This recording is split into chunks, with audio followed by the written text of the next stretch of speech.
Hello, wonderful people of the internet. My name is Matthew. Today, I will be reviewing The Big Rock Candy Mountain by Wallace Stegner.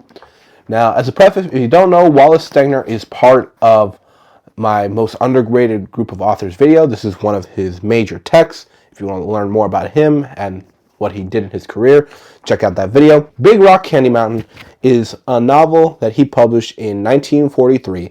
It's a semi-autobiographical novel. It basically details the life of Bo Mason, the stereotypical good-looking, strong, wanderlust adventurer who's seeking the American dream, trying to find wealth, and his relationship with his wife Elsa and their two boys, Chet and Bruce. The main thrust of the novel is Bo ping-ponging the family throughout the United States and parts of Canada, trying to find gold, trying to pursue wealth, trying to live a exuberant, almost manifest destiny, pioneer, jazz age life, where Elsa is a good-natured wife who just wants to have a stable home and a place she can call her own, and one where she can have a life that she wants to live with her husband in it and with her children. I will say that this is an incredibly well-written novel. It's in the vein of Willa Cather, Larry McMurtry, Cormac McCarthy. If you like all these novels, you will like this. It has beautiful description of the Great Plains. It has wonderful nature descriptions, and it also acts as kind of like a critique to of the American dream, particularly with Bo Mason. He has this pioneer sensibility of like, I can get rich quick, I can make a business, I can work hard, I'm unflappable. But it's almost like he's applying that idea to the wrong time. And basically his relationship with Elsa and his relationship with two sons who both inherit, there are fully realized characters in and of themselves, but inherit aspects of between them and their mother, and how in the end, I'm not going to give you the end, but like how he is basically the anti-hero. He's a competent, good-looking, well-groomed Homer Simpson, if that makes sense, and how he brings tragedy to the life of his family. All in all, I thought this book was great. Really enjoyable book. I really liked reading it, and I'm definitely going to check out more of Wallace Stegner's work right now. I will say, like, this isn't a book I'd recommend to everyone, but I'll get into that in the good, the bad, and the positive. I think it's pretty decently paced. It's broken up into 10 sections as they kind of ping-pong throughout the United States. Like, at the back of the book, there's the blurb. Violent, ruthless Bo seeks for fortune in the hotel business on new farmland, eventually in illegal rum businesses. They go from Minnesota to the Dakotas to Saskatchewan, Montana, Utah, Nevada, and back again in all those places. And that basically the novel broken up into these 10 sections. Like you can break it down like, okay, this one section's in this area, the other section's in this one. Like there is some overlap. It's not all like that, but it is kind of a picaresque in that sense. There are parts of this book that will break your heart. That like these characters are so they're not characters, they're people.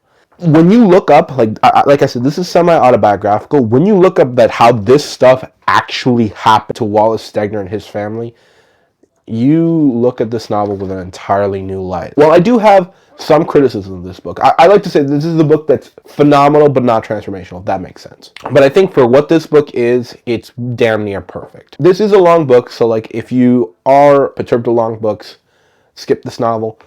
But if you're like into these big epic novels, these family sagas, definitely check it out. I'd give this also like a 4.5 out of 5. Really great novel. Definitely one that's, while it's not in the, say, like something that I've never seen before, it is in my personal canon. It's enough for that. Now, let me get on to the spoiler section of this novel. So if you don't want to be spoiled, click off and come back later. Let's start off with the good. I think that Wallace Stegner does a really good job in defining all of these characters. Bo Mason is kind of like an anti-hero, and he does things like, there's one time where like he loses his temper and abuses his son. He resists his wife. Not resist, like, but like he kind of like beats down his life, like, hey, it's just one more scheme, I'll do this. He's unscrupulous and he asks for money. He's not ruthless, but like he does lose his temper and stuff like that. The Stegner does a good job at helping you ride the line. And in many cases, he does make you love him. Like, you can see that, like, even though this book is not really about the scheming, if that makes sense, there are times like okay, I can see, like, why he enjoys this kind of lifestyle. And the same goes with Elsa. The book actually starts with Elsa running away from home after her widowed father marries her best friend, and she wants to run off to her uncle. She finds Bo, they fall in love. And this is one of the things that actually makes you really sympathize with Bo, where like you can tell that like even though he is a flawed man, he doesn't have that cruelty in him, if that makes sense. He's not a despicable villain or anything like that. And you can tell he does have a ton of affection for some of the things he loves. Their journey and how their two sons, Chet, who's kind of like his father, he's physical, he's aggressive, he goes out smoking, he breaks rules, the big baseball star, kind of like his father, but he doesn't have quite that stubbornness that his father has, and how when he's humiliated, he gives it all up and like goes and elopes. You can feel like he inherited the wrong parts of his mother and father, where Bruce is more intellectual. He has his father's stubbornness, but his mother's kind-heartedness. The relationship with Elsa, whom I think is probably the best character, or at least definitely the most sympathetic character in the book, and the way she ends up, how like she does. It's not that she has her will broken, but she's almost resigned herself to the life that she has, even though like they know that her family's very flawed. She still loves them. I gotta say, like the ending, like I think it's part 9, where Elsa, she's clearly deteriorating from breast cancer that's metastasized. It was so emotional. I actually had to stop and hug my mom afterwards when she finally passes away. It's just, it was incredibly well written, incredibly well written. And lastly, when you actually realize that Bo Mason, when he finally lost his wife, Chet died of the flu. His other son, Bruce, who he's kind of driven away after he realized that, hey, my father is the reason we couldn't have lived the life we wanted to live. And they just completely fall out. They don't return. They're done with each other's life. And Bo Mason commits a murder-suicide after his last scheme falls away. He kept the mistress at the end, and the mistress left him when he's broke. And when he finally meets a widow who's kind of like Elsa, down and out, broke, he had a stroke, and like for that one moment that he's with making love to that widow, and he feels alive again, and like he feels great, and then when it's all over, he realizes what he's lost. It's incredibly powerful. I will also say that like this book is another one of those books that, like, those first books that really kicks off, like, this is what a book can be. Like, everything a novel should be. And if it can go beyond, that's great. Now, I do want to talk about the mixed. The mixed in this book is that it's so large in scope.